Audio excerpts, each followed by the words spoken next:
దేవుని యొక్క పరిశుద్ధ వాక్యాన్ని మనం ధ్యానం చేద్దాం.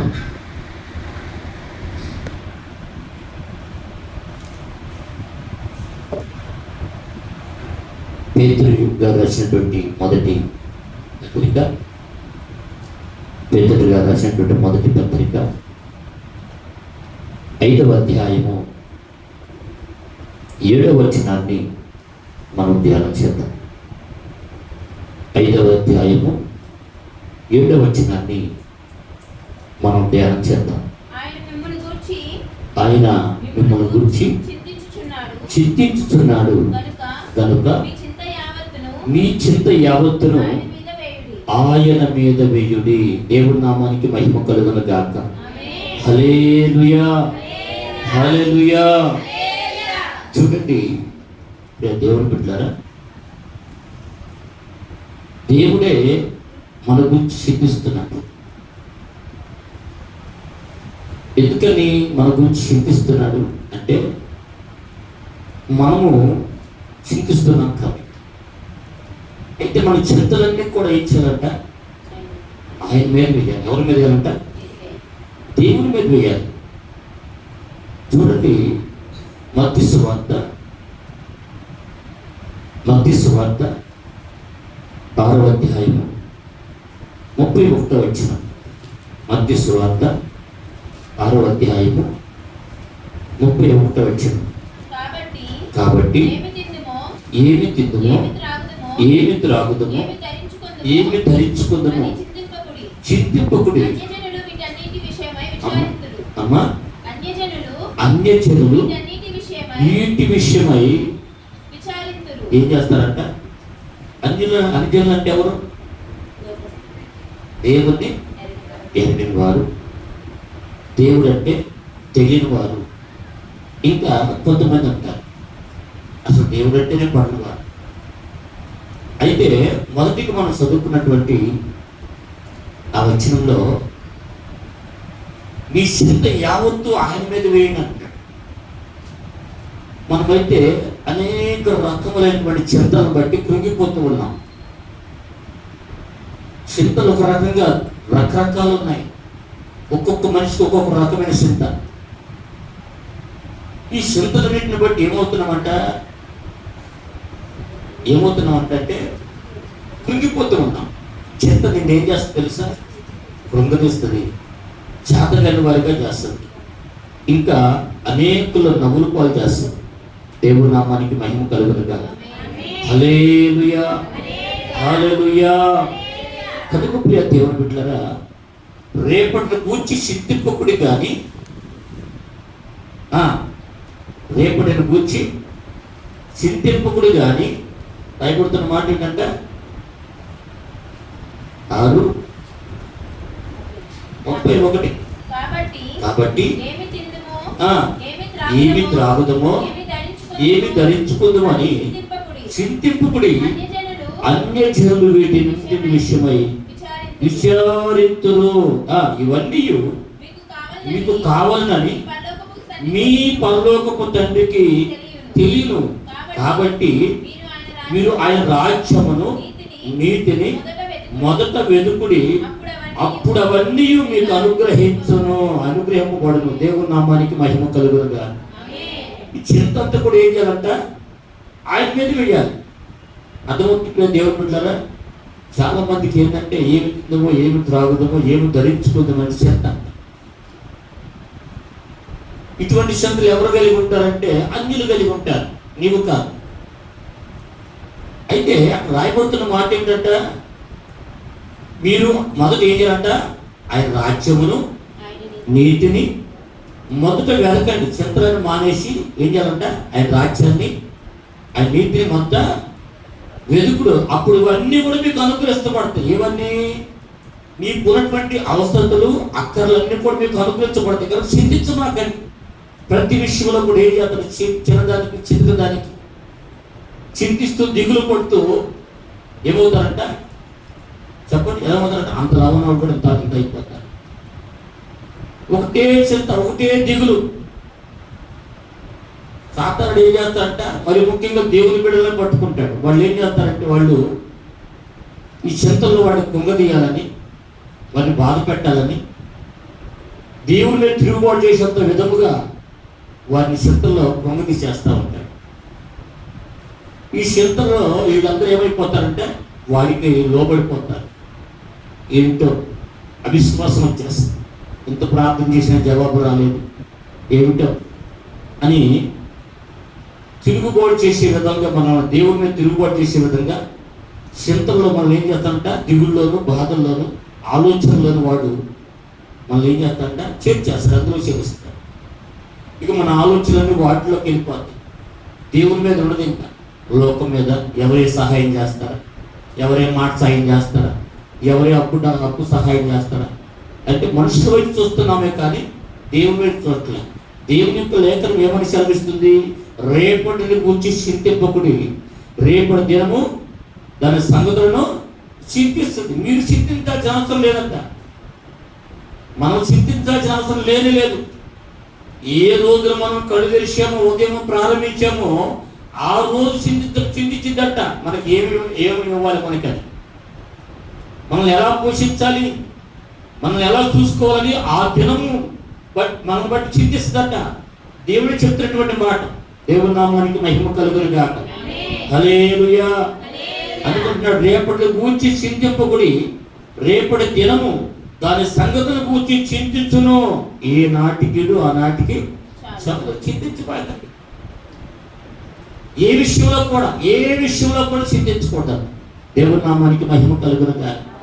ఆకుతో ఉన్నవారు అన్ని సంపదలను పొందాలని అన్ని రకాలుగా సంతానం లేని వారి సంతాన ప్రాప్తి కోసం, ఇంకా రుణస్థులు దేని గురించి అంట దేవుని బిడ్డలారా ధన విముక్తి కోసం, ఇంకా కొందరైతే సుఖానుభవాల కోసం, మరి కొందరు ధనలాభం కోసం, మరి కొందరైతే అన్ని నష్టాలు తొలగిపోవాలని, అనేకమైన విధములుగా సంభవించి ఉన్నాయని రకరకాల వాళ్ళు ఆలోచన చేస్తూ ఉంటారు. కనుకనే ఈ ఆలోచన విషయంలో వీళ్ళందరూ ఏం చేస్తున్నారంటే తొలగిపోతూ ఉన్నారు. కనుక ఆ చింతలు కలిగి ఉంటారు వాళ్ళు. దేవుని బిడ్డగానే ఆ చింత ఏది ఉండకూడదు. ఏ చింతలు కూడా నువ్వు కలిగి ఉండకూడదు. జ్ఞాపకం చేసుకోండి, వాక్యాన్ని జ్ఞాపకం చేసుకోవాలి. పరిస్థితులు మనకు అనుకూలంగా లేవా, ప్రార్థన చేయి, చింతించవాలి. సహజం చింత అనేది భూమి మీద సమస్త మానవాళికి ఉన్నవే, కొత్తగా వచ్చినవే కాదు. కొత్తగా వాళ్ళందరికంటే మనకే ఎక్కువగా వచ్చింది కూడా ఏం లేదు. అందరికీ ఉన్నాయి చింతలు, అందరికీ ఉన్నాయి బాధలు, అందరికీ ఉన్నాయి కరువులు కాటకాలు, అందరికీ ఉన్నాయి అపబాధలు. ఎవరికంటే ఎవరు ఎక్కువ లేవు, ఎవరికంటే ఎవరికి తక్కువ అని లేవు.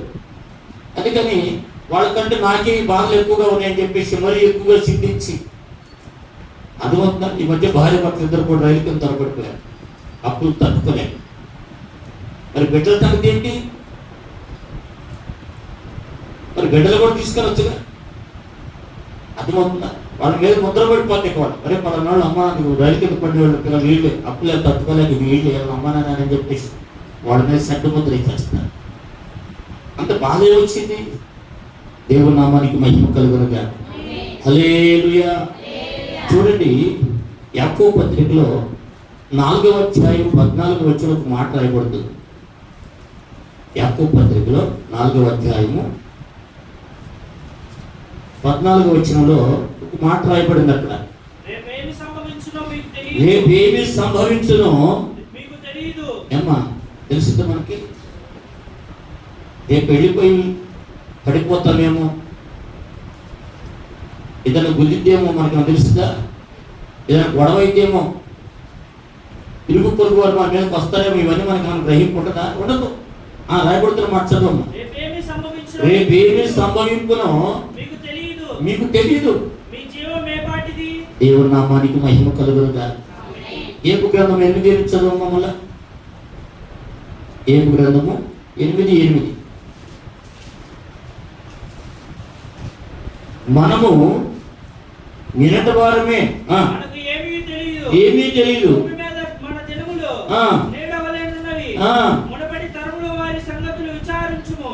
వారి పితరులు పరీక్షించిన దాన్ని బాగుగా తెలుసుకొనుము. వారు నీకు బోధించుదురు కదా, వారు నీకు తెలుపుదురు కదా. వారు తమ అనుభవమును బట్టి ఆ. మాట్లాడుదురు కదా. ఆ. బురద లేకుండా ఆ. జమ్ము పెరుగునా, ఆ. నీళ్లు లేకుండా నీళ్లు లేకుండా నీళ్లు పెరుగుచునా, ఆ. అది కోయబడక ముందుగా ఆ. బహుగా పచ్చగా ఉన్నది కనుక కనుక ఇతర మొక్కలన్నిటికంటే ఉమ్. త్వరగా వాడిపోవును. త్వరగా వాడిపోవును. దేవుని మరచువారందరి గతి ఆ. అట్లనే ఉండును. అట్లనే ఉండును. భక్తిహీనుని ఆశ ఆ. నిరర్థకమగును. భక్తిహీనుడి యొక్క ఆశ ఏమవుతుందంట? నిరర్థకమగును. నిరర్థకమైపోయిందట. అతని ఆశ భంగమగును. ఆ. అతడు ఆశించినది అతడు ఆశించినది పురుగు వలె పట్టే. ఆ. అతడు తన ఇంటి మీద ఆ. ఆనుకొనగా ఆ. అది నిలువదు. ఆ. అతడు గట్టిగా దానిని పట్టుకొనగా ఆ. అది వీడిపోవును. అది వీడిపోవును. ఎందుకు ఆ. అతడు పచ్చి మట్టి బయ్యును. చాలా చాలా చాలా 8 అన్నది 8వ అధ్యాయము 8వ వచనం. అదే కదా, మనము నిన్నటి వారమే, మనకేమీ తెలియదు. భూమి మీద మనము దినములు మన దినములు నీడవలే ఉన్నవి. మునపటి తరము వారి సంగతులను విచారించము అంటున్నాడు. దేవుని నామానికి మహిమ కలుగునుగా. అదవుతున్నా, మనము నిన్నటి వారమే, మనకేమీ తెలియదు. భూమి మీద మన దినములు నీడవలే ఉన్నవి కనుక రేపుడు కూర్చి దిగులు పడమా. ఎప్పుడు ఎవరు ఎక్కడ ఎలా రాలిపోతారో కూడా ఎవరికీ తెలియదు. మరి ఎందుకు దిగులు పడుతున్నావు? చింతించడం ఎందుకు? చింతించాల్సిన అవసరం ఏముంది? చింతించేది భక్తిహీనులు కదా. అందుకని అక్కడ రాయబడుతున్న మాట ఏమిటో తెలుసా? వారి పితరులను పరీక్షించిన దాన్ని బాగా తెలుసుకును. వారు నీకు బోధించుదురు కదా, వారు నీకు తెలుపుదురు కదా, వారు తమ అనుభవం బట్టి మాట్లాడుదురు కదా. బురద లేకుండా జమ్ము పెరుగునా, నీళ్లు లేకుండా ఏంటంట రెల్లు మొలచునా, అది కోయబడక ముందు బహు పచ్చగా ఉన్నది, కానీ ఇతర మొక్కలన్నిటికంటే త్వరగా వాడిపోవును. దేవుని మనసు వారు అందరి గతి అట్లే ఉండును. భక్తిహీనుల ఆశ నిరర్ధకమగును, అతని ఆశ భంగమగును. కనుక ఎవరి వీళ్ళు అంటే భక్తిహీనులు, దేవుడు లేని వారు అలాగే వాడిపోతారు. అదవుతుందా? దేవుడు లేని వారు చింతిస్తారు. కనుక ఏ విషయంలో కూడా మనము చింతించడానికి అవకాశాలు లేనే లేదు. చింతించకూడదు. నీవు దేవుని బిడ్డవు కాబట్టి ప్రతి విషయంలో నీవు దేవునికి లోబడాలి. అందుకంటున్నాడు యాకోబు 4:14. ఇప్పుడు చదువుకున్నాం. యాకోబు 4:14లో ఇందాక చదువుకున్నాం కదా, అదే మాట దగ్గరికి మనం వెళ్దాం ఒకసారి.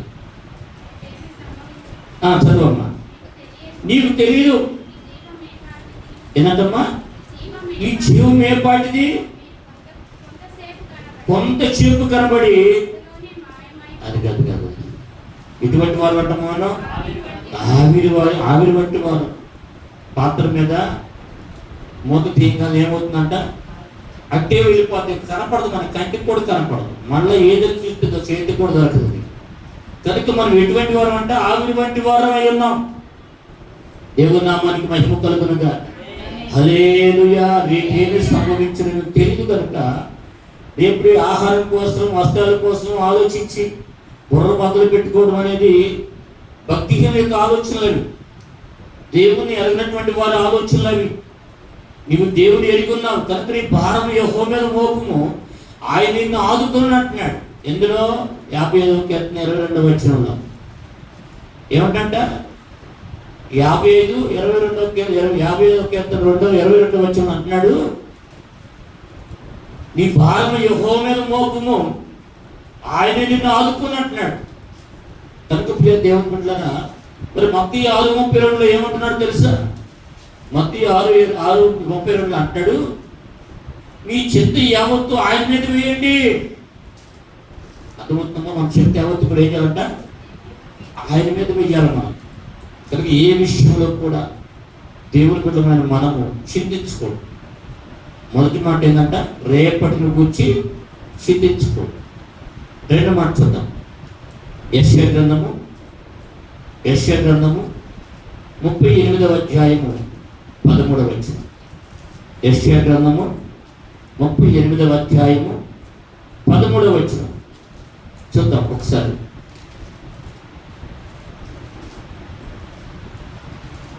ఉదయమగు వరకు ఓర్చుకొంటిని. 38వ అధ్యాయం యెషయా గ్రంథము 13వ వచనం. ఉదయమగు వరకు అదేనా? ఓర్చుకొంటిని. ఆ, సింహపు ఎముకలను సింహపు ఎముకలను విరుచునట్లు విరుచునట్లు నొప్పి చేత నా ఎముకలన్నీ విరవబడిను. దేవుని నామానికి మహిమ కలుగునుగాక. రోగమును గురించి చింతించకూడదు. చాలా మంది రోగాన్ని బట్టి చింత, ఆ చింత వాళ్ళలో ఉంచుకుని ఇంకా కృంగిపోతూ ఉంటారు. దేవుని సంధికి కూడా రాలేరు. వారు ఇంకా రోగాలు కూలిపోతారు. దేని గురించి అంట చింత? రోగముల గురించి. అందుకని సింహము ఎముకలను విడిచినట్లు నొప్పి చేత నా ఎముకలన్నీ విరవబడిను. ఒక దినములోనే గాని ఆ, నీవు నన్ను సమాప్తము చేయుదువు. ఒక్క దినములోనే నీవు నన్ను ఉమ్, సమాప్తము చేయుదు. ఆ, మంగళ కత్తి పిట్టవలెను ఆ. వధువు వరకును అయ్యా, ఓది కొరకు ఓటి కొరకు వలెను ఆ, నేను కిచ్చలాడి తిని ఆ, పువ్వవలే ఆ. మూలిగి తిని ఆ, ఉన్నత స్థలంలో తట్టు ఆ. చూచి ఆ. ఉమ్. నా పన్నులు క్షీణించెను. ఆ. నాకు శ్రమ కలిగెను. శ్రమ కలిగెను. యెహోవా ఆ, నాకు ఉమ్. నా కొరకు నా కొరకు పూటపడి ఉండము. నేనేమందును? నేనేమందును? ఆయన నాకు మాట ఇచ్చెను, ఆయనే నెరవేర్చును. దేవుని నామానికి మహిమ కలుగునుగా. ఇది ఏ చింతలో ఉన్నా, ఏ దిగుల్లో ఉన్నా, ఎంత బలహీనతలో ఉన్నా ఆయన మాట ఇచ్చినాడు. కానీ కనుక ఆయన నెరవేరుస్తాడు. ఏమంటంట? స్వస్థపరిచే యెహోవాను నేనే. ఆయన మాట ఇచ్చాడంటే, మాట ఇచ్చాడంటే మనందరి పక్షంగా ఆయన ఏం చేస్తాడు? నెరవేరుస్తాడు. మనిషి కాదు మాట తప్పడానికి. ఆయన దేవుడై ఉన్నాడు. ఆయన దేవుడై ఉన్నాడు కనుక ఆయన మాట ఇచ్చాడంటే ఆ మాట తప్పనిసరిగా నెరవేరుస్తాడు. దేవుని నామానికి మహిమ కలుగునుగా. కనుక లోకంలో ఉన్నటువంటి మనిషి యొక్క పరిస్థితి ఎలా ఉంటుంది? ఈ వాక్యం ద్వారా హిజ్కియా తెలియపరుస్తున్నాడు. నా అనారోగ్యంతో రకరకాల సమస్యలతో సతమతమైపోతూ పరిష్కార మార్గం దొరకక చిత్తాగ్రస్తులైనటువంటి, అంటే దిగులలో ఉన్నటువంటి వారి వలె అనేకులు రోగంలో ఉన్నటువంటి వారు ఆలోచిస్తున్నటువంటి ఆలోచనలు. కాస్త బాధ కలిగిందంటే దాని గురించి ఇంకా ఎక్కువ బాధపడుతూ ఉంటారు. కాస్త నొప్పి తగిలిందంటే ఇంకో ఎంతో పెద్ద నొప్పి వచ్చినట్టుగా ఫీల్ అయిపోతూ ఉంటారు. ఆ ఫీలింగ్లో ఉండిపోతారు. కాబట్టి వాళ్ళ ముందు నడవలేదు. సరే చూద్దాం ఏం చేస్తుందో, పడేసిద్దా, మంచాన్ని చంపేస్తుందా చూద్దాం అని చెప్పేసి ఒక అడుగు ముందుకు వేయలేదు. మన నొప్పి వచ్చిందంటే అంతే, తగ్గి పెట్టుకో. ఒక మరడుగు ముందు వేయలేరు. ఎందుకని? వాళ్ళకి అదే ఆలోచనలో ఉంటారు, అదే ఫీలింగ్లో ఉండిపోతారు. ఇంకా ఏం చేస్తుంది? నా దేవుడు ఉన్నాడు కదా. ఆ రోగం కంటే శక్తి కలిగిన వాడు నా దేవుడు. అవునా కదా? ఏమ్మా, అవునా కదా? రోగం కంటే శక్తి కలిగిన వాడు. నాశకరంలో జీవాయు మొదలుగా నరుడు జీవాత్మ. సమస్తం కలుగు చేసింది ఆయనే. గాఢనిద్ర కలగేసి భక్తెముకం తీసి నారీగా నిర్మించిన వాడు ఆయనే.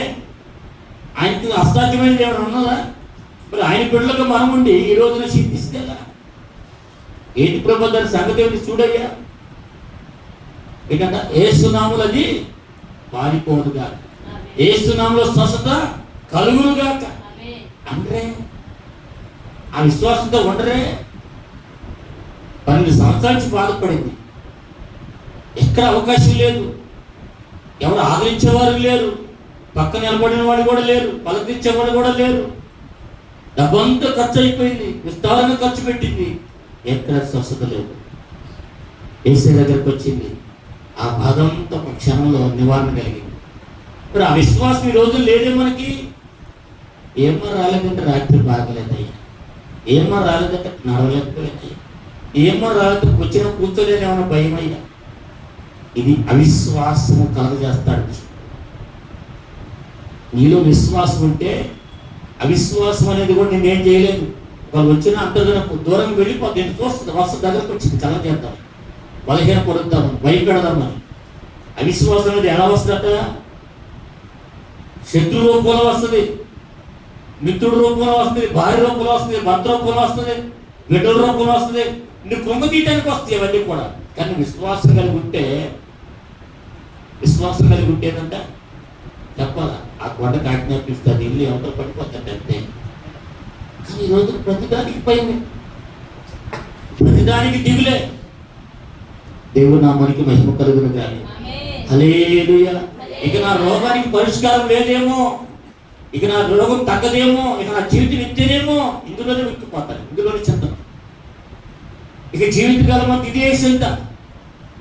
కనుక ప్రియ దేవుని బిడ్డలారా, శరీరంపై ఏదైనా ఒక అగ్ని సంబంధమైన ప్రమాదం ఏర్పడితే నీటితో చల్లారొచ్చవచ్చు, కానీ చింతల్లో కృంగి కృషిస్తూ లోపల రగిలిపోతూ వాడిని మాత్రం అంత సులభంగా ఎవరు కూడా రక్షించలేరు, ఓదార్చలేరు.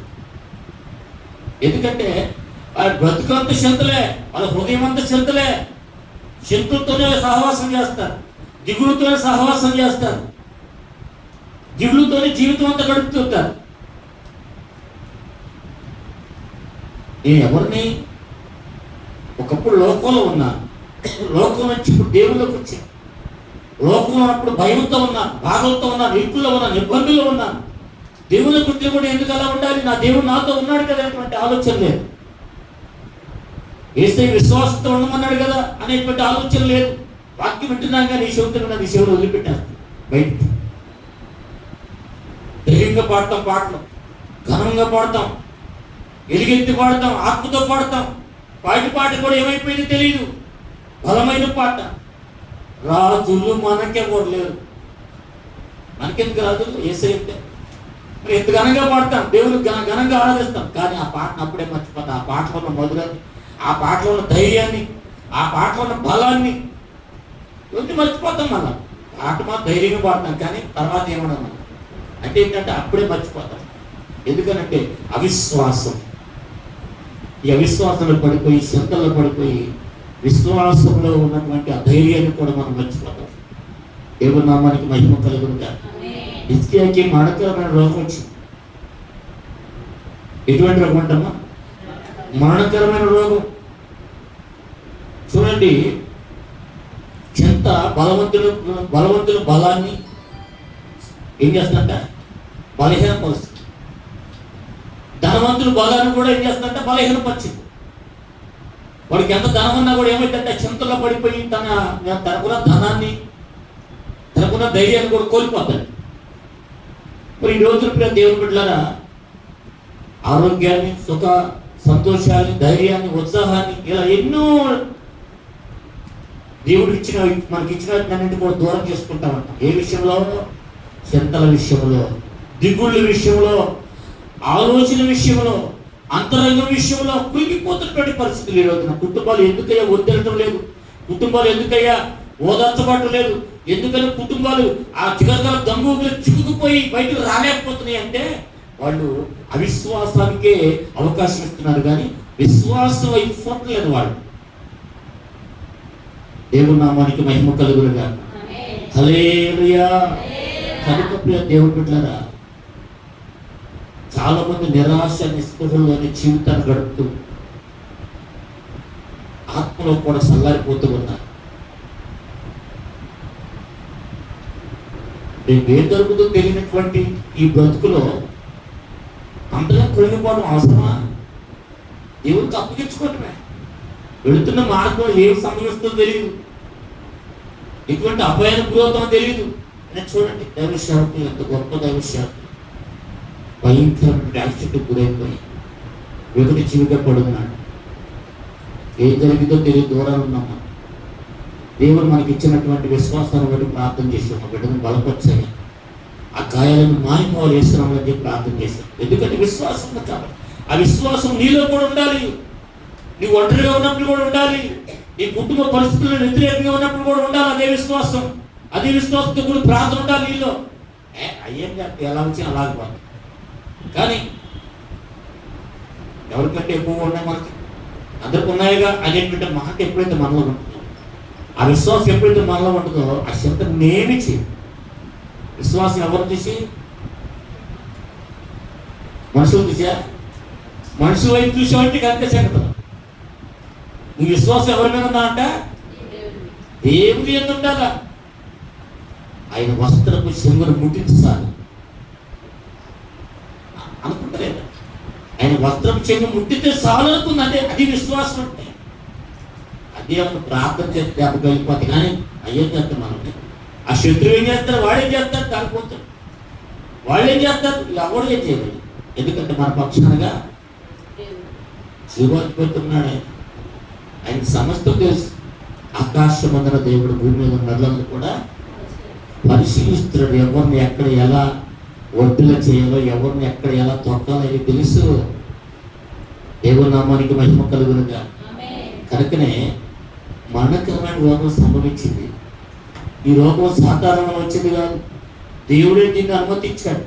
ఈ రోగం తన ఇల్లుని చక్కబెట్టుకోవడానికి దేవుడు అనుమతించాడు. హిజ్కియా జీవితంలో ఒక మహారాజు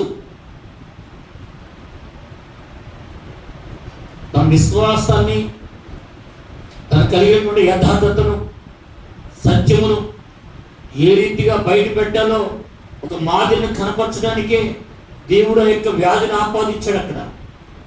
అందుకని ప్రియ దేవుని బిడ్డలారా, అక్కడ తన ఇంటిని చక్కబెట్టుకోమంటున్నాడు. ఏమంట, తన ఇంటిని చక్కబెట్టుకోమంటున్నాడు. ఈ రోగం తన ఇంటిని చక్కబెట్టుకోవడానికి దేవుడు అనుమతించాడు. ఈ సమయంలో నీవు ఏదైనా ఒక రోగంతో బాధపడుతున్నట్లయితే, ఏదైనా మడకల రోగం మనకు కలిగినప్పుడు సంతోషం లేకుండా చేస్తుంది, కృంగలి చేస్తుంది. అలాంటప్పుడు మనం ఏం చేయాలంట, ఏమన్నా విశ్వాసమైన ప్రార్థన ఆ రోగాన్ని, ఆ రోగిని స్వస్థపరిచింది. కనుక విశ్వాసం కలిగి ఉండాలా. చింతల్లో నీకు విశ్వాసం ఉండాలి. రోగం గురించి చింతల్లో నీకు విశ్వాసం ఉండాలి. రోగాన్ని బట్టి చింతించకూడదు, అది నేను ఇంకా బాధిస్తా ఉంటాను. దేవుని నామానికి మహిమ కలుగునుగా. హల్లెలూయా, హల్లెలూయా. చూడండి దేవుని బిడ్డలారా, కన్నబిడ్డలు ఎంత ప్రేమించారు తల్లిదండ్రులు. తను మంచి ప్రయోజకులుగా చేశారు. గొప్ప చదువులు చదివారు, దేశాంతరం వెళ్ళిపోయారు. తల్లిదండ్రులు వృద్ధులైపోయారు. వాళ్ళకు ఆశ కలిగి ఉన్నారు, ఈ సంవత్సరం నా బిడ్డలు వస్తారేమో. వాళ్ళు అక్కడి నుంచి ఫోన్లో మాట్లాడుతున్నారు, ల్యాప్టాప్లో వింటున్నారు, చూస్తున్నారు, ఒకరికొకరు చూసుకుంటున్నారు, ఒకరికొకరు చూసుకుంటూ ఉన్నారు, మాట్లాడుకుంటూ ఉన్నారు. పూర్వకాలం మంది ఎలాంటివి ఏమి లేదు. దూరదేశం వెళ్ళిపోయాడంటే వాడు తిరిగి వచ్చిందాక ఏ సంగతులు తెలియదు, బతుకున్నాడు ఎవరు కూడా తెలియదు. ఇప్పుడు అలా కాదు. ఏమైందంట, అక్కడ వాళ్ళు ఏం చేస్తున్నారో కూడా తినేది కూడా మనం ఎప్పుడైనా చూడవచ్చు. అవునా కదా, అవునా కదా. అక్కడ ఫిలిప్పీన్స్ వెళ్ళినప్పుడు నా దగ్గర ఫోన్ లేదు, ఏదో పెద్ద పెద్ద ఫోన్లు ఉన్న వాళ్ళందరూ అక్కడి నుంచి వీడియో కాల్ తీసుకున్నారు, చక్కగా ఫోన్లో మాట్లాడారు. వైఫై ఉన్న కాడికి వెళ్ళి సాయంత్రం పూట ఒక ఇచ్చిన క్లాసులు ఎండ్ అయిపోయిన తర్వాత వైఫై ఉన్న చోటకి అందరుగా చూసుకోవడానికి వెళ్ళారు. వీళ్ళందరి దగ్గర టచ్ఫోన్ మంచి పెద్ద పెద్ద ఉన్నాయి. మనం ఏమన్నా మన చిన్నవాళ్ళం కదా, మన దగ్గర ఏం లేదు, అవకాశం లేదు. ఉన్నవాళ్ళు ఏమో వాళ్ళే చూసుకుని ఆ సమయానికి వాళ్ళే మాట్లాడుతున్నారు. మరి ఎప్పుడైతే దేవుడు మనల్ని ఆశీర్వదించాడు, మనకు కూడా చక్కగా ఎక్కడికి వెళ్ళినా అంటే ఇప్పుడు అంత ఏమైనా టెక్నాలజీ మారిపోయింది. అప్పట్లో దిగులు ఏ విషయంలో దిగులు పడితే మనం ముందుకు సాగలేము. ఉన్నదాంతోనే ఏంటంటే ఫోన్లో మాట్లాడేవాడు, అందులో చూడలేము, కానీ ఫోన్లో మాట్లాడేవాడు. అయితే తల్లిదండ్రులు తక్కువ చూస్తూ ఉన్నారు, మాట్లాడుతూ ఉన్నారు. వాళ్ళ స్థితిగలు వాళ్ళకి ఇష్టాగోష్ఠులని చెప్తూ ఉన్నారు. అయ్యా మీరు ఎప్పుడు వస్తారు, మేము చూస్తున్నాం, చక్కగా మాట్లాడుకున్నా, కానీ మీరు దగ్గరికి ఎప్పుడు వస్తారు, మమ్మల్ని ఎప్పుడు చూస్తారు. పిల్లలు అంటున్నారు, మీరు ఏం చేస్తున్నారు, మేము చూస్తున్నాము, మేమేం చేస్తున్నాం, మీరు చూస్తున్నారు. మీకేమైనా కొదులు ఉన్నాయా, లేవు, మీకెందుకు దిగులు. ఒకప్పుడైతే ఏంటంటే వీసా పెట్టుకుంటే నేను 2 నెలలు 3 నెలలు పట్టింది. ఇప్పుడు వీసా పెట్టుకుంటే 15 రోజులకి వచ్చేస్తుంది, 20 రోజులకు వచ్చేస్తుంది, 4 రోజులకు వచ్చేస్తుంది వీసా. 10 రోజులకు వస్తుంటే ఆ రోజు చక్కగా సాయంత్రం దిగి వస్తున్నారు. గన్నవరం ఇబ్బంది లేనే లేదు, దూర ప్రాంతమే. మరి ఎందుకు చింతించాలి? ఇప్పుడు ఎవరికి చింత లేదు. మరి మీరు ఎందుకు చింతపడుతున్నారు? సార్ ఆలోచించాలి. అయితే ఆ రోగమును బట్టి ఏం చేశాడట, హిజ్కియా దేవుడికి ప్రార్థన చేస్తుంది. విశ్వాసముతో తన నీతిని, యథార్థతను, సత్యమును దేవుని మీద పెట్టినప్పుడు అతను భక్తిమంతుడుగాను నీతివంతుడుగాను సత్యమును అనుసరించిన వ్యక్తిగా ఉన్నాడు కనుకనే దేవుడు అతన్ని ఆస్వాదించాడు. ఆ రోగం నుంచి విడుదల కలుగజేశాడు. 15 సంవత్సరాలు ఇంకా ఆయుష్ను పెరిగాడు. దేవుని నామానికి మహిమ కలుగునుగా. చితికిపోలేదు, చింతల్లో కృంగిపోలేదు, వారికి చెప్పి బాధపడలేదు. రాజ్యటువంటి న్యాయాధిపతులకి ఇంకా పీఠాధిపతులకి అక్కడ సలహాదారులకు చెప్పి బాధపడలేదు. నేను చనిపోతానంట, ఇల్లు తప్పు పెట్టుకున్నాడు, దేవుడు స్వరం విన్నానని చెప్పేసి ఎవరు చెప్పలు అక్కడ రాయబడలేదు. అట్లా దేవునికి ప్రార్థన చేశాడు. ఆ ప్రార్థన ఆలకించాడు. హిజ్కియా ఎటువంటి జీవితం జీవించాడు, ఎలా బ్రతికాడు, ఎంత యథార్థంగా ఉన్నాడు, ఎంత నీతిగా ఉన్నాడు, సత్యంలో జ్ఞాపకం చేసుకోమని దేవునికే ప్రశ్న వేశాడు. ఈరోజు మనం కూడా అలా ఉండాలి. చింతించడం వల్ల ఉపయోగం లేదు. చింతించడం వల్ల తప్పుదారులు పడటం, మాట తప్పడం ఇవన్నీ కూడా వ్యర్థం. మన దేవుడు మనకున్నాడు, మన పక్షంగా ప్రార్థించిన వెంటనే అదవుతుందా జవాబిస్తున్నాడు. పిలిచిన బదులిస్తాడు యేసు దేవుడు. ఎప్పటి బదులు చేస్తాడు నాకు వ్యర్థముగా పోనీ వినట ఏది వ్యర్థంగా కనుక ఏంటంటే మొదట ఆయన దగ్గరికి వెళ్ళాలి. మొదట ఆయన రాజ్యం నీతిని వెతకమన్నాడు. మనం కూడా అదే చేయాలి. మొదట ఆయన రాజ్యం నీతిని వెతకమన్నాడు. నువ్వు ఆ పనిలో ఉంటే చాలు, నీ చింత యావత్తు కూడా ఆయన మీద వేస్తే చాలు. ఆ చింత నిన్నేమీ చేయలేవు. కాకుండా నీవైతే దేవుడి దగ్గర నుంచి పక్కకు తొలగిపోయావా, చింతల వైపు చూసావా, శాతానికి అప్పగించుకున్నావా, అవిశ్వాసంలో అడుగు పెట్టావా, నువ్వు పొంగిపోవచ్చు. దేవుడి నామానికి మహిమ కలుగునుగా. నిర్గమకాండం 15:26. నిర్గమకాండం 15:26.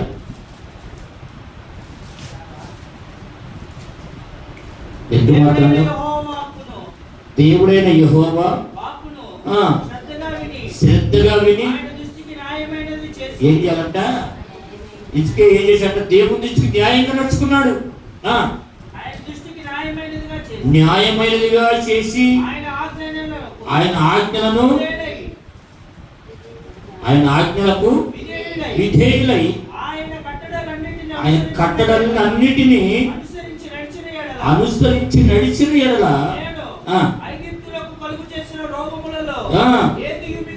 ఏది మనకు రాదంట. మనం ఈ రోజున ఎలా ఉన్నాం?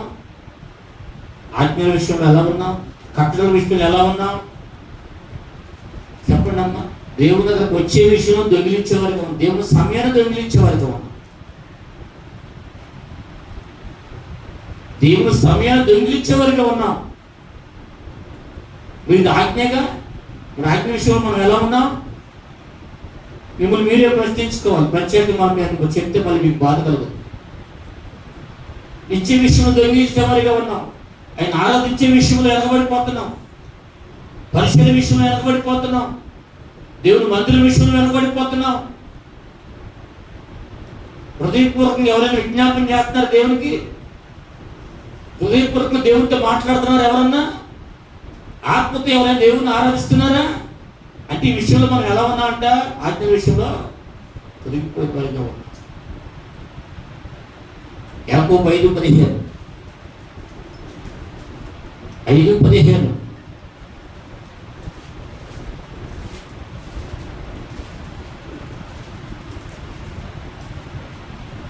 విశ్వాసరహితమైన ప్రార్థన రోగిని స్వస్థపరచును, ప్రభువు అతన్ని లేపును. అతడు పాపం చేసిన వాడైతే మరి హిజ్కియా ఏ పాపం చేశాడు? ఏ పాపం చేయలేదు. యథార్థంగా జీవించాడు కనుక ఆయుష్కాలం అనుగ్రహించాడు. కనుక మనం కూడా ఎలా ఉండాలంట? రోగం విషయంలో భయపడకూడదు, క్షమించకూడదు. 3వ మాట చెప్పేది ముగించి వేస్తాను. 37వ కీర్తన 4వ వచనం. ఒకటేమో రేపటిని కూర్చుని చింత, రెండేమో రోగమును కూర్చుని చింత, మూడేమో కోరికలు తీరలేదని చింత. అనుకున్నట్లా జరగలేదని చింత, ప్రార్థించింది జరగలేదని చింత, ప్రార్థన ప్రతిఫలం దొరకలేదని చింత. చదువుతారా? 37:4. దాని తరువాత ఉరుము మొక్కుకొని గర్జించును. ఆయన తన గంభీరమైన స్వరముతో గర్జించును. ఆయన ధ్వని వినపడినప్పుడు ఆయన మెరుపును నిలిపివేయును. ఏదవుతున్నావయ్యా? 37వ కీర్తన 4వ వచనమయ్యా. యెహోవాను బట్టి సంతోషించుము, ఆయన నీ హృదయ వాంఛను తీర్చును. ఏంటమ్మా? నీ మార్గమును యెహోవాకు అప్పగింపుము, ఆయన్ని నమ్ముకొనుము. అది సార్. ఎవరిని బట్టి సంతోషించాలి? ఎవరిని బట్టి సంతోషించాలంట? యెహోవాను బట్టి సంతోషించుము, ఆయన నీ హృదయ వాంఛను. కొంతమందికి కోరికలు తీర్చలేదని, అనుకున్నది జరగట్లేదని, ఎంత ప్రార్థించినా జవాబు రావడం లేదని చింతపడతా ఉన్నారు. మరి దేవాదేవుడు మనతో ఏం మాట్లాడుతున్నాడు? దేవుని బట్టి సంతోషించమంటున్నాడు. ఆయన నీ హృదయ వాంఛను తీరుస్తానంటున్నాడు.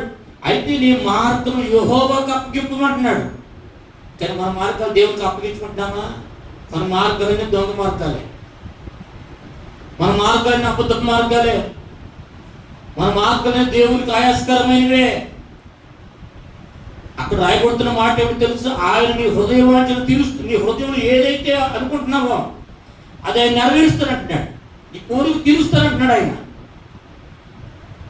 అర్థమవుతుందమ్మా? అయితే మనం చేయవలసింది ఏంటంటే మన మార్గాల్ని యెహోవాకు అప్పగించుకోమంటున్నాడు. నీవు ఆయన నమ్ముకొను, ఆయన నీ కార్యమును నెరవేర్చును. ఆయన నీ వెలుగుల వలె నీ నీతిని, మధ్యాహ్నం వల్ల నీ నిర్దోషత్వమును వెల్లడిపరచును. నువ్వేం చేస్తున్నావు కూడా ఆయన తెలుసట. ఈ ఆలోచన ఆయన తెలుస్తూ సమస్తం కూడా ఆయన పట్టపై చేయబోతున్నాడు. మనం ఏమనుకుంటామంట? నేను ఏం చేసినా ఎవరు తెలియదు, నేను ఏం మాట్లాడినా ఎవరు ఎనరు, నేను ఏం చేసినా ఎవరు చూడరు, ఎవరికి అర్థమైతే అనుకుంటాం. ఆయన ఏమంటాడంట? యెహోవా ఎదుట మౌనంగా నుండి ఆయన కొరకు కనిపెట్టుకొని పైన ఏమంటాడంట? నీవు ఆయన నమ్ముకొను, ఆయన నీ కార్యం నెరవేర్చు.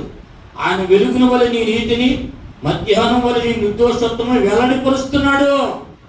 నువ్వు మంచిగా ఉంటున్నావో, చెడ్డగా ఉంటున్నావో, న్యాయంగా ఉంటున్నావో, అన్యాయంగా ఉంటున్నావో వెల్లడిపరుస్తున్నాడు ఆయన. నీ నీతిని, యథార్థతను కూడా ఆయన బయలుపరుస్తున్నాడు. సమస్తం కూడా తెలియపరుస్తున్నాడు. దేవుని నామానికి మహిమ కలుగునుగా. హల్లెలూయా. అందుకంటున్నాడు, యెహోవా ఎదుట మౌనంగా ఉండి ఆయన కొరకు కనిపెట్టుకొను, తన మార్గమును వర్ధిల్లు వారిని చూసి వ్యసనపడకము. దురాలోచనను నెరవేర్చుకున్న వారిని చూసి వ్యసనపడక. చెడ్డగా ఉన్నారా? వాళ్ళు అట్టంటోళ్ళు ఇంటంటోళ్ళు అనమాక. ఇష్టానుసారమైన జీవితం జీవిస్తున్నారా? వదిలిపెట్టేసి శాస్త్రైతే ప్రార్థన చేయి. వాళ్ళ గురించి నువ్వు వ్యసన పడతావు ఎందుకు? అలా వ్యసన పడటం వల్ల ఆత్మీయత నుంచి తొలగిపోతున్నావు. దేవుని యొక్క కట్టడ నుంచి దూరం అయిపోతున్నావు. దేవుని నామానికి మహిమ కలుగునగా. హల్లెలూయా. మానవుడు వాస్తవానికి కోరిక వచ్చి కోరికలకు అంతులు ఉండవు. అవును కదా? ఇప్పుడు తీర్చుకున్నామంటే మనం అనుకుంటాడు తన దేవుణ్ణి. అర్థమవుతుందా? కనుక పొద్దున్న లేచిన మొదలుకొని పడుకున్నంత వరకు కూడా మంచి హృదయం అసంతృప్తితో నిండి ఉంటుంది. తృప్తిగా ఎక్కడ ఉండడం. అది మన మనసు ఎలా ఉంటుందంటే, ఎంత చేసినా దేవుడు ఎప్పటికప్పుడే చేసిన మేలు కృతజ్ఞత ఉండదు, కానీ దేవుడు ఏం చేయడు అని అంటాం. అవునా కదా? చేసిన మేలు ఏం గుర్తుండవు, చేసిన మేలు తగిన కృతజ్ఞత చెప్పము. దేవుడు ఏం చేయలేదని అంటాము. ఎన్ని అద్భుతాలు మన పట్ల జరిగించినా ఎలా ఉంటామంట? ఏం చేశాడు. దేవుని నామానికి మహిమ కలుగునుగా. హల్లెలూయా. హల్లెలూయా. కనుక లోకంలో లేనే లేవని, శత్రుతో సమానమైనటువంటి శత్రువు ఉండడానికి, శత్రుతోనే సమాన దుఃఖము, భయం, కోరిక వెతికినా చూసినా కనిపించమని వెళ్ళడిపోతుంటారు కొంతమంది. ఏముండలే. అయితే దేవుడు పెట్టారా? ఇటువంటి చింత వదిలిపెట్టి మనుషులుగా మనం దేవుణ్ణి ఆశ్రయించాలి. ఈ రోజున మనిషికి మనిషి శత్రువులు ఎక్కువగా ఉంటున్నారు. అలాంటి పరిస్థితులు మనం ఏం చేయాలంట? దేవుణ్ణి ఆశ్రయించాలి. మనిషికి మనిషి శత్రువుగా ఉన్నాడు. నువ్వు దేవునికి శత్రువుగా ఉంటే నువ్వేం చేయగలుగుతా? చేస్తావు, ఏం చేస్తావు? మనిషికి మనిషి శత్రువు అయితే దేవునికి మారపెట్టచ్చు. కానీ మనం దేవునికి శత్రువుగా ఉంటున్నాం ఈ రోజున. ఇంకా దేవునికి శత్రువుగా ఉంటే దేవునికి మనకి ఎలా సాయం చేస్తాడు? దేవుని నామానికి మహిమ కలుగునుగా. హల్లెలూయా. ఫిలిప్పీయులకు రాసిన పత్రిక 4:6 ఒకసారి చదవమ్మా. ఫిలిప్పీయులకు రాసిన పత్రిక 4:6 4:6.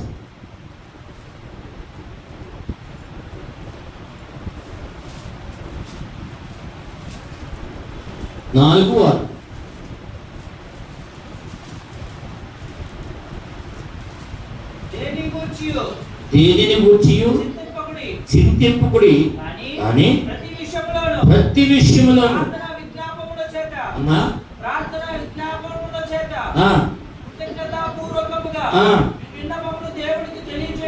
దేవుని నామానికి మహిమ కలుగునుగా.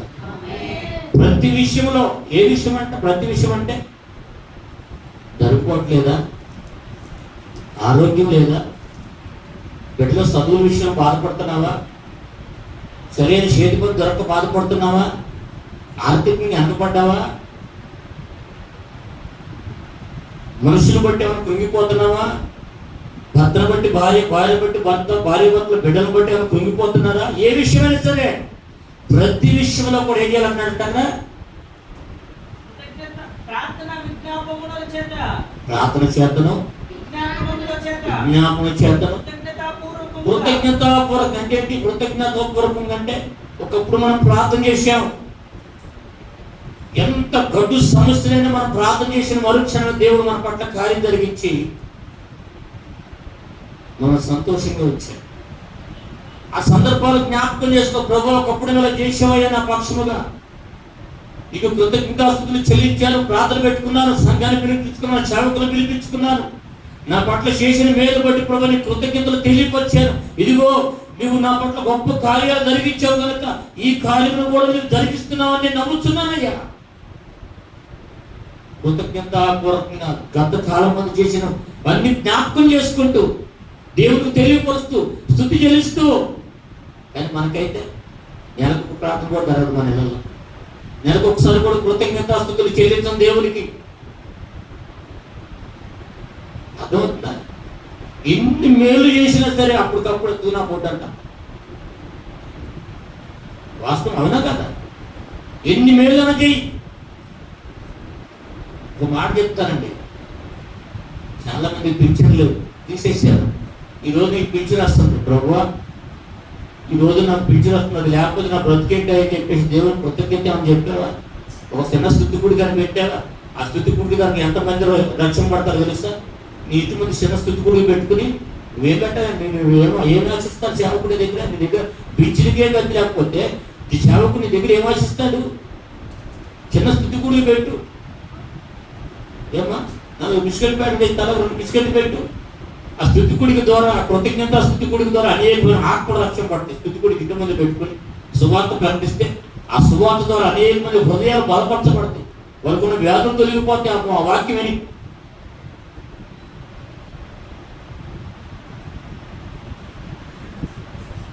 ఆ వాక్యమిని అనేక మంది రక్షణ పడతారు. కొన్ని ఆత్మలు రక్షణ పడటానికి నువ్వు కూడా ఏంటంటే చేదోడుగా ఉంటావు. దేవుని పనిలో పాల్గొస్తున్నావు అవుతావు. ఏం తెలియదు మాకు. అర్థమవుతుందమ్మా? వచ్చిన కూర్చొని అలాగే చేస్తారు. అసలు పింఛన్ దానిలో ఏం చేస్తున్నారా? తలతల బాదుకుంటున్నారు, వీధులు పడుతున్నారు, తిట్టుకుంటున్నారు, బిడ్డల మీద పడుతున్నారు తల్లిదండ్రులు. ఈ రోజున బిడ్డలు కూడా చూస్తున్నారు తల్లిదండ్రులు. ఆ పింఛన్ వాళ్ళు పొందుతున్నారండి చాలా మంది తల్లిదండ్రులు. బిడ్డలు చూడక తల్లిదండ్రులని పింఛన్లు రాక ఎంతో మంది కులికిపోతున్నారు తినడానికి లేక. అర్థమవుతుందమ్మా? మరి ఈ రోజున దేవుడు నీకు ఆ రీతిగా మార్గం సరళపరిచి సహాయం చేస్తా ఉంటే ఈరోజు నీ స్థితి ఏంటి? కృతజ్ఞత లేకపోవడం. అది అయిపోతే పరిస్థితి ఏంటి? ఏమో ఒకసారి ఆలోచించాలమ్మా. ఇది ధారాళంగా వస్తాయని నువ్వు ఆశిస్తున్నావు. ఒకవేళ ఆగిపోతే పరిస్థితి ఏంటి? రాయబడుతున్న మాట ఏంటంట 4:6 మనం చదువుతాం. ప్రతి ప్రతి విషయములోను విజ్ఞాపనముల చేత ప్రార్థన విజ్ఞాపనముల చేత విజ్ఞాపనముల చేతను కృతజ్ఞతాపూర్వకముగా కృతజ్ఞతాపూర్వకముగా దేవునికి తెలియజేయండి. ఎల్లప్పుడూ ప్రభువునందు ఆనందించట దేవునికి తెలియజేయండి. అప్పుడు సమస్త జ్ఞానమునకు మించిన సమస్త జ్ఞానముకు మించిన దేవుని సమాధానము అది కాదు కాదు గొప్ప సమాధానం, దేవుడి సమాధానం వస్తుంది. మనుషులు ఇచ్చే సమాధానం కాదు, మనుషులు ఇచ్చే గంప నిండిపోదు. దేవుడే మనకు సమాధానం అనుభవించబడతాం. కనుక ప్రియ దేవుని బిడ్డ ప్రతి విషయంలో ఏం చేయాలంట? ప్రార్థన విజ్ఞాపనముల చేత కృతజ్ఞతాపూర్వకముగా మీ విన్నపములు దేవుడికి తెలియజేయండి. మీ విన్నపాలు ఏంటి, మీ అవసరాలు ఏంటి, మీ అక్కర్లు ఏమిటి, మీకున్న బాధలు ఏమిటి, మీకున్న వ్యతిరేకతలు ఏమిటి, మీకున్న శోధనలు ఏమిటి, మీకున్న ఆర్థికపరమైన ఇబ్బందులు ఏమిటి, మీకున్న రోగాలు ఏమిటి, వ్యాధులు ఏమిటి, శత్రువులు ఏమిటి, ఇరుగు పొరుగు వద్ద సమాధానం లేదా? దేవునికి తెలియపరచు. ఇన్ని చెప్పినా కూడా ఎప్పటికప్పుడే పోతా. గ్రహించుకొని కాస్త ఆలోచించదు.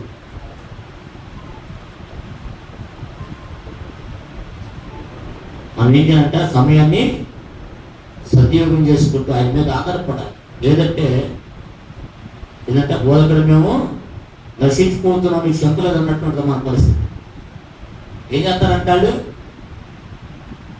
ఏం చేస్తారు వాళ్ళు? బోధకుడా మేము నశించిపోతాం, మీకు శంకలేదని చెప్పేసి యేసుక్రీస్తు ఆ పడవ అమరం నిద్రపోతా ఉంటే భయంకరమైనటువంటి తుఫాను వచ్చి అలల చేత ఆ బోట్ అగ్గిటి కలుపుతూ ఉంటే యేసుక్రీస్తు బోట్లోనే ఉన్నారు. అప్పుడు అంటున్నారు, బోధకుడా మేము నశించిపోతాం, మీకు శంకలేదా, నీకు దిగులేదు మమ్మల్ని బట్టి మేము అల్లాడిపోతుంటే అని అంటున్నారు. మూర్ఖత కూడా అవిశ్వాసంతో ఉన్నారు. దేవుడు నామానికి మహిమ కలుగుతారు. ఈ రోజున దేవుడు మన పక్షాన ఉండి కూడా మనం ఏం చేస్తున్నట్టు మార్చువార్త చదువును ఒకసారి. మార్చువార్త 4:38 4:38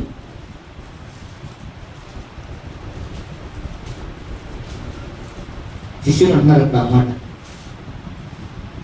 ఆయన ధోని అమరమున తలగడ మీద తలవాల్చుకుని నిద్రించుంటారు. వారు ఆయన లేని బోధకుడా మేము రక్షిస్తున్నాము, నీకు చెత్తలేదా అని ఆయనతో అంది. అందుకు ఆయన లేచి గాలిని గద్దించి నిశ్శబ్దమై ఊరకుండుమని సముద్రంతో చెప్ప గాలి అడిగి మిక్కిలి నిమ్మడమయ్యారు. అప్పుడు ఆయన మీరు ఎందుకు భయపడుతున్నారు, మీరు ఇంకా నమ్మకుండా ఉన్నారు, ఇంకా మీరు కూడా అలాగే ఉన్నారా? అది మీరు నమ్మి విశ్వసించారు. క్రీస్తు రక్తంలో శరీరంలో పాలుభోగస్తులుగా ఉన్నారు. అయినా కూడా మీరు అలా ఉన్నారంటే కష్టపడ. లూకాసు సువార్త 10:40 లూకాసు సువార్త 10వ అధ్యాయం 40వ వచనం.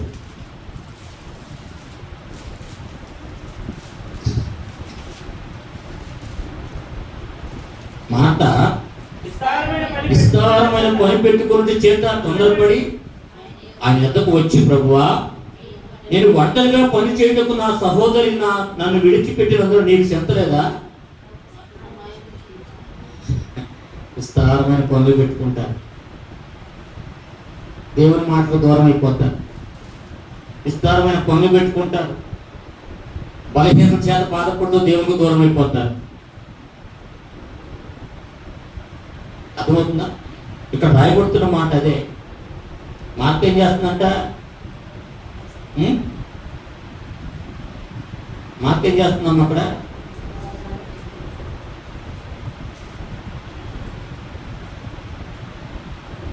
ఒప్పుతుంది. మార్తలకు స్త్రీ ఆయన తన ఇంట చేర్చుకొని ఆమెకు మరియను సహోదరి ఉండెను. ఈమె యేసు పాదం మీద కూర్చోండి.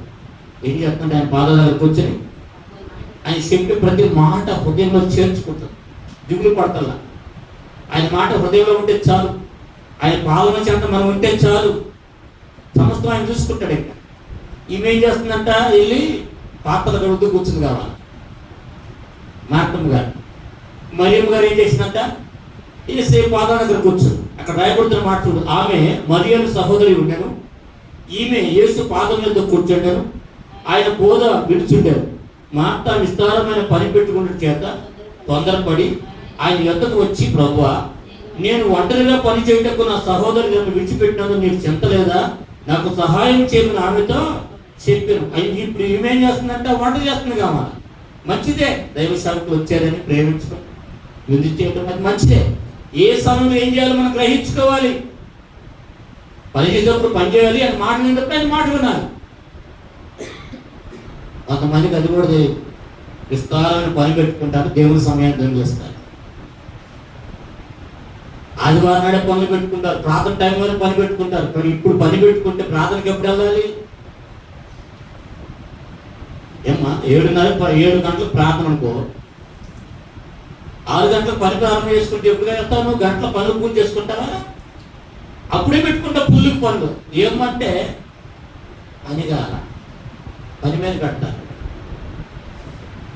అదే వీడు కూడా అంటారు, నీకు చింత లేదు ప్రభువా, పాస్టర్ గారు అన్నాడు, నువ్వేం చేస్తున్నావు?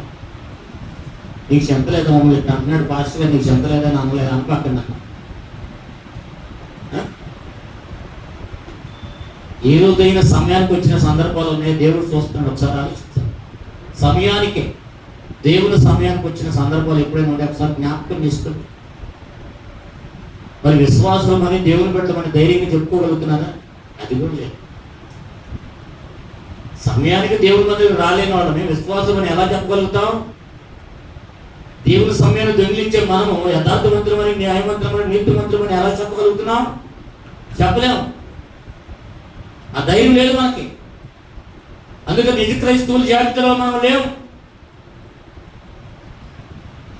ఒగులు పొద్దాక విస్తారమైన పనులు పెట్టుకుంటావు, దేవుని సమయాన్ని దొంగిలిస్తావు. ఏమంటే అది అంటారు, అది చెప్తావు. అదేమంటే పాస్టర్ గారు అట్టన్నాడు ఎట్టన్నాడు అని అంటారు.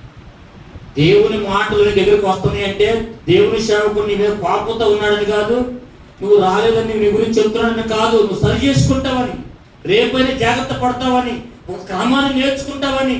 అదే పనికి వెళ్ళేటప్పుడు అయితే అమ్మగారు ఫోన్ చేయగా సమయానికి వెళ్ళి అది కూర్చుంటావుగా.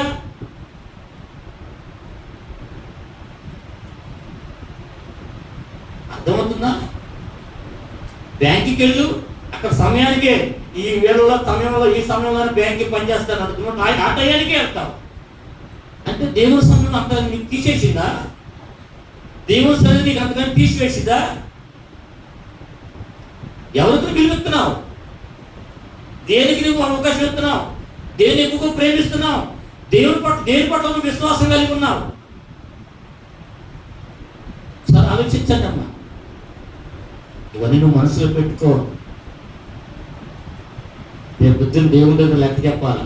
నువ్వు అనుకుంటున్నావు నన్ను గురించి మాట్లాడుతున్న పాస్టర్ అనుకో. మాకు దైవ సేవకుని నోటి నుంచి ఏదైనా ఒకటి వచ్చిందంటే నిన్ను సరి చేయడానికే, నిన్ను ఆశీర్వాదకరంగా మార్చడానికే. అంతేగా నీలో ఉన్న తప్పులు, నాలో ఉన్న తప్పులు ఎత్తుపడుతున్నావంటే ఆ తప్పులు తీసివేసుకుని క్రమంగా జీవించమనే కానీ నువ్వు తప్పు చేస్తున్నావు పదే నన్నే అంటాడు అనుకోమాక.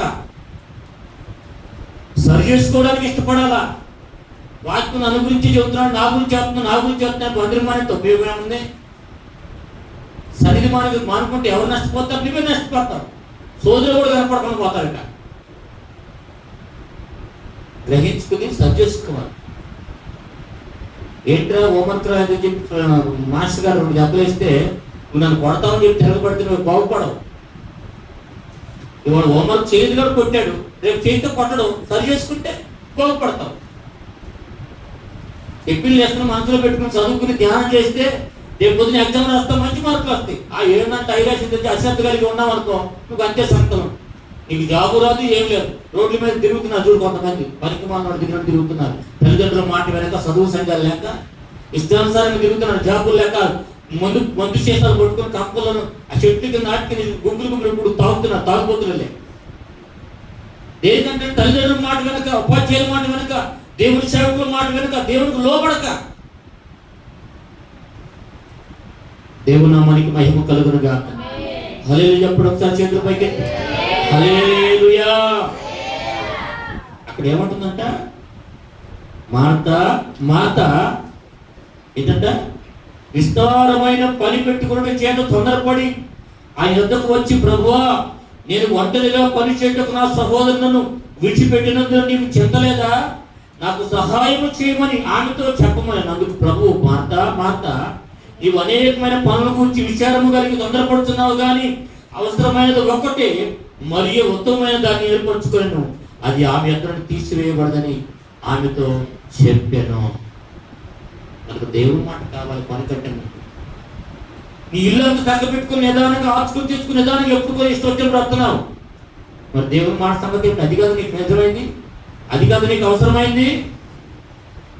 ప్రార్థన అయిపోయిన తర్వాత అర్ధరాత్రి ఏం చేస్తావు? టీవీలు చూస్తావా? ఫోన్లు చూస్తావా? దేవుని సమయం శ్రేష్టమైంది కదా, దేవుని సన్నిధి శ్రేష్టమైంది కదా, దేవుని మాట శ్రేష్టమైంది కదా. వాటిని విలువ చూడాలా, తక్కువగా చూడాలా? దేనికి ఎక్కువ విలువ ఇస్తున్నాం? లోకానిక, లోక సంబంధమైన సమయానిక, లోక సంబంధమైన ముచ్చట్లుగా, లోక సంబంధమైన పనులుగా, దేవుడి సమయానిక, దేవుడి సన్నిధిగా? ఆయన ఏమంటంట? మార్త ఉత్తమమైన దానికి ఎన్నుకుందట. మరి మనం గ్రహించుకుని ఆలోచించాలి. దేనికి మనం ఎక్కువ ప్రిఫరెన్స్ ఇస్తున్నాము, దేనికి లోబడుతున్నాం మనం? అలా ఉన్నామా? అలా ఉంటే దేవుని సేవకుడు ఆ మాట, ఆ దేవుని సేవకు నోటి నుంచి దేవుడు ఆ మాటను ఎందుకు పలుకుతాడు? ఈరోజు ఆ మాట మన దగ్గరికి ఎందుకు వచ్చింది? అసలు గ్రహించుకుంటున్నారా? వాక్యాన్ని బట్టి వాక్యం మనం ఏమన్నా బలపరుస్తుందా? సరి చేసుకుంటున్నామా? ఒక హెచ్చరిక మన దగ్గరకు వచ్చినప్పుడు సరి చేసుకోవడానికి ఇష్టపడాలి. బాధపడితే ఏముంది? ఆ రోజు వరకు ఉంటుంది, ఆ తర్వాత ఏమనదు. సరి చేసుకుంటే జీవితకాలం అంతా జీవించబడతాం. దేవుని నామానికి మహిమ కలుగును గాక. హల్లెలూయా, హల్లెలూయా. కనుక ప్రియ దేవుని బిడ్డలారా, రేపటి గురించి కూర్చేటువంటి చింత, రోగం కూర్చున్నటువంటి చింత, కోరికలను తీరలేదని చింత, సమస్తము కూడా మనం ఉండకూడదు. కానీ సమస్తం ఆయన మీద వేసి నిశ్చింతగా మనం ఉండాలి. అది ఆయన చూసుకుంటాడు. దేవుని నామానికి మహిమ కలుగునుగా. హల్లెలూయా. చిన్న మాట చెప్తాను. జ్వరం వచ్చిన హాస్పిటల్కి వెళ్ళాను అనుకో, జ్వరం వచ్చిన డాక్టర్ గారి దగ్గరికి వెళ్ళాను. నాకు తెలియదు, నువ్వే చూసుకుంటా డాక్టర్ గారు. ఆయన దగ్గరికి వెళ్ళాం కాబట్టి ఆ జ్వరం దేనికి వచ్చింది?